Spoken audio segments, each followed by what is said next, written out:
It's the new year. As we say goodbye to the year 2025, we ring in 2026. And of course that means we are in the 250th anniversary of the year 1776. Welcome back to 18th Century Horsemanship. I'm your host, Kate Ferguson. So this time we are going to cover all the important events that took place in the year 1775.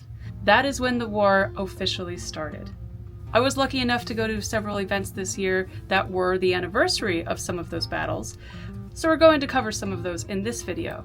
But I also want to detail everything that led up to this year, 1776, notably as we wave goodbye to the year 1775. So, as we welcome in this critical year of 1776, let's follow along the timeline. Pointing to key moments in Britain's history where the lower classes, or English citizens, felt they had to fight their own government due to political overreach, arguing for their rights was a supremely British thing to do. But in this country, that is America, it never became more serious than in this year. Up to this point, we have the following. Keeping in mind all about the increased taxes, including the monopoly on tea in 1773 that led to the Boston Tea Party, and the Boston Massacre back in 1770, there was already many heated tensions leading up to the year 1775. On March 23rd, Patrick Henry, at the Second Virginia Convention in Richmond, Virginia, preached his eloquent and powerful "Give me liberty or give me death" speech. Gather strength through your resolution and inaction. Shall we acquire the means of effectual resistance by lying supinely on our backs and hugging the delusive phantom of hope? This gave many powerful arguments for the Americans in face of the oppression they were feeling. The speech urged Virginians to prepare for war against Britain, as he believed they would continue to rule with an iron fist, or worse. And he wasn't wrong, because they started taking away the colonists' guns. The previous year, Britain passed harsh laws and started cracking down on colonial weapons, especially in Massachusetts after the Boston Tea Party. In the spring of 1775, it got much worse. British soldiers were marching to seize more armaments from the Americans. On the night of April 18th through the 19th in 1775, in Massachusetts, Paul Revere and his crew of able-bodied horsemen completed their famous midnight ride, having been organized to do so by Dr. Joseph Warren himself, warning Bostonians that British soldiers were leaving Boston to seize colonial guns and weapons, and to arrest Patriot leaders, men like John Hancock and Samuel Adams.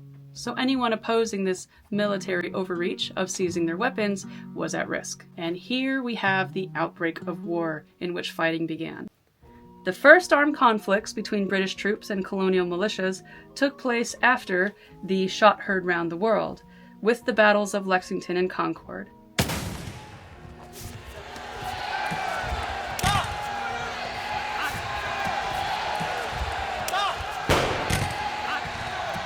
That marked the start of open war.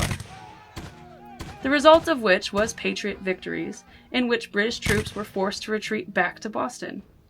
This proved that American militias could stand up to British regular soldiers, some of the strongest soldiers in the world.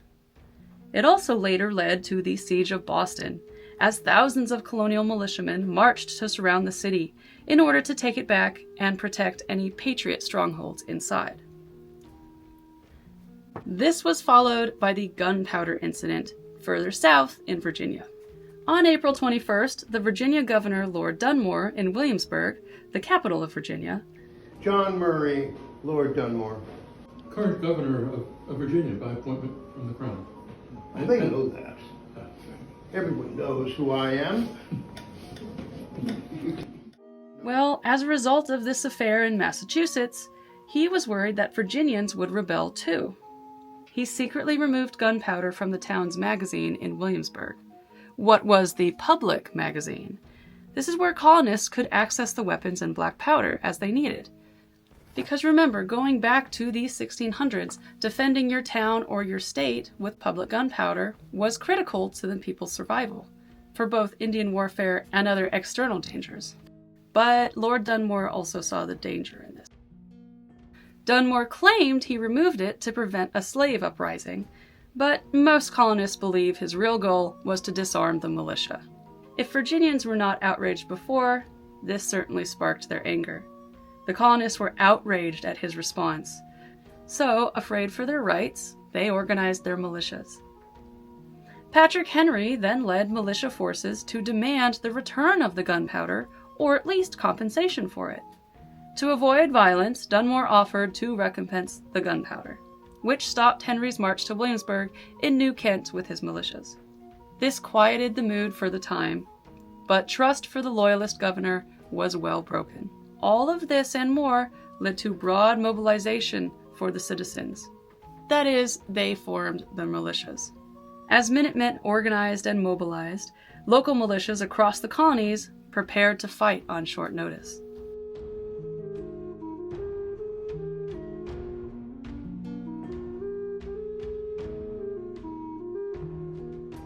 And so the siege of Boston began in April of 1775.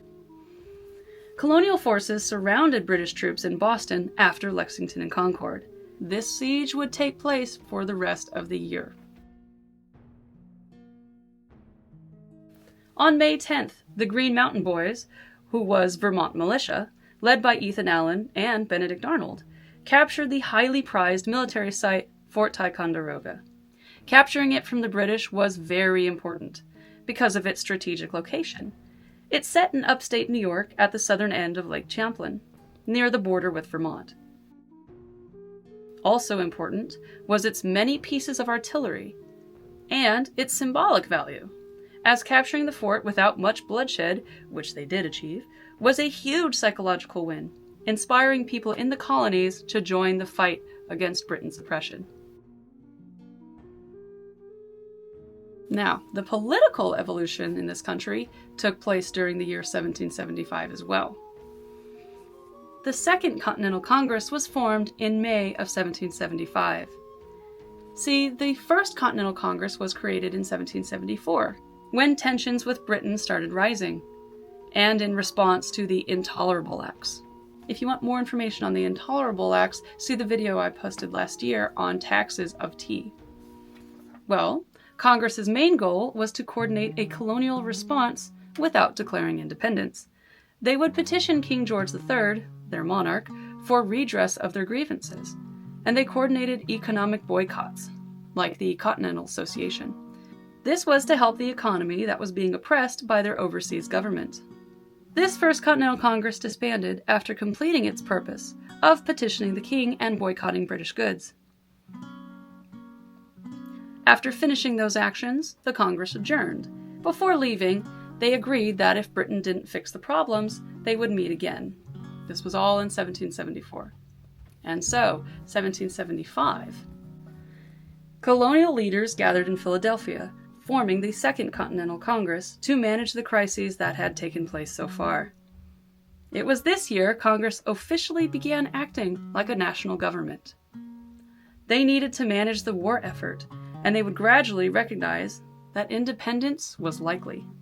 These elected men from each state then decided that an army should be made for the defense of their states, and they appointed George Washington to be the commander-in-chief of the new Continental Army on June 15th. He would officially take charge of the forces in early July. Now, the First Congress was about protesting British policies peacefully, but the Second Congress was about governing during a war. Now, major battles that followed afterwards are as follows. On June 17th was the Battle of Bunker Hill, or Breed's Hill.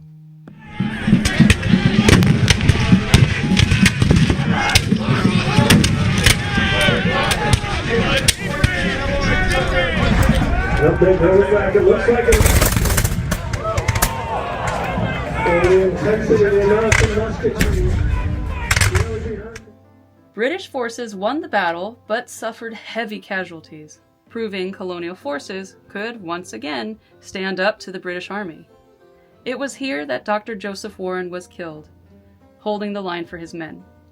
His death would be treated like a martyrdom by many Americans, as he was a much-loved man in the city. Now, we had not declared independence yet, so this was more like a civil war of sorts, and attempts at peace were still being made. In July of 1775 was the Olive Branch Petition, similar to older petitions made by colonists leading up to 1775. In this one, colonists sent a petition to King George III seeking reconciliation. However, the king rejected it, and later declared the colonies in official rebellion. Meanwhile, the formation of an army was getting stronger. Colonial militias were unified under Washington's command. As the siege of Boston went into fall and winter, it became abundantly clear that the Americans needed cannon and artillery to help support their mammoth effort of maintaining the siege. Well, if you remember, the Americans took Fort Ticonderoga in the spring, and that fort had an ample supply of cannons. However, that fort was 300 miles away. Still, where there's a will, there's a way, and a young Henry Knox volunteered himself and his men to transport these extremely cumbersome cannons. Using horse and oxen to haul these armaments all the way to Washington's army, this could be the very help these Americans needed, assuming they make it.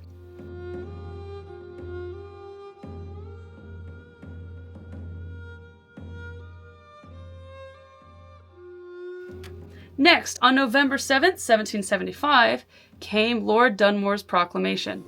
Remember Governor Dunmore in Williamsburg? He was a staunch loyalist, and he posted a proclamation in order to weaken the American colonists' rebellion and strengthen British control in Virginia. By His Excellency, the Right Honorable John, Earl of Dunmore, His Majesty Lieutenant and Governor General of the Colony and Dominion of Virginia, and Vice Admiral of the same, a proclamation. As I have ever entertained hopes that an accommodation might have taken place between Great Britain and this colony, without being compelled by my duty to this most disagreeable but now absolutely necessary step, rendered so by a body of armed men unlawfully assembled, firing on His Majesty's tenders, and the formation of an army, and that army now on their march to attack His Majesty's troops and destroy the well-disposed subject of this colony. Now, this was truly an outrageous proclamation in the eyes of many citizens of Williamsburg, let alone the whole state of Virginia. So it basically was a 5-point proclamation. Number 1, it ordered martial law, which is military authority over civilian functions.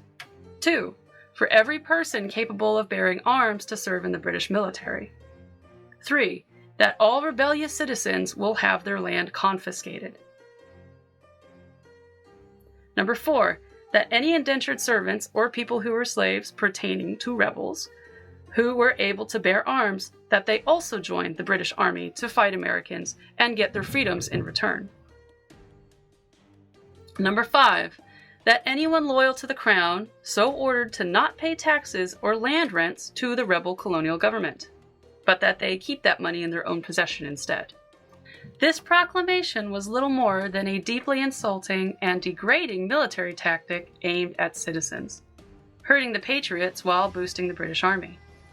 Dunmore did this and fled overnight, retreating with his family to a British warship in the Chesapeake Bay. It was a cowardly move, but then again, he knew what he did was outrageous. On November 9th took place the Battle of Great Bridge in Virginia, in which Lord Dunmore tried to use British troops to regain control of Virginia and suppress the rebellion, but which the result was a Patriot victory. It secured Virginia for the Patriots. It also drove Lord Dunmore out of Norfolk for good, and showed that Virginian colonial militias could also defeat professional British soldiers. Finally, on New Year's Eve day, took place the Battle for Quebec. As part of the Continental Army's attempt to capture Canada, they hoped that they could bring the British stronghold into the war and weaken British power in the continent, in which American forces under General Richard Montgomery and Benedict Arnold fought British defenders in Quebec City. The result was a sadly and badly failed attack. Hitting Quebec in the winter proved too much for the new forces. General Montgomery was killed almost right away, and Benedict Arnold was badly wounded, something that would haunt him for years. The Americans abandoned the attempt to conquer Canada, keeping it under British control for the rest of the war. And now we're into the first week of 1776. George Washington and his army are still stationed in Cambridge, partaking in the siege of Boston, and they are waiting for Henry Knox to bring his cannonade, assuming he makes it there safely. And I'll finish the summary by stating the story that it was here at the beginning of January in 1776 that the first American flag was raised. General George Washington first raised the Continental Union flag, later known as the Grand Union flag. This took place on Prospect Hill in what is now Somerville, Massachusetts. These continental colors, henceforth called the Great Union Flag, be raised on Prospect Hill, the most visible position in the American lines.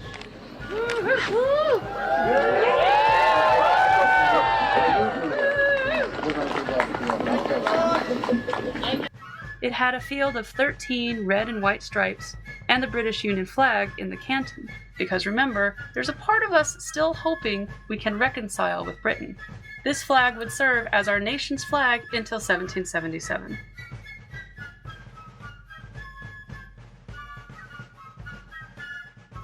And so, overall, why the year 1775, which we just said goodbye to, was important.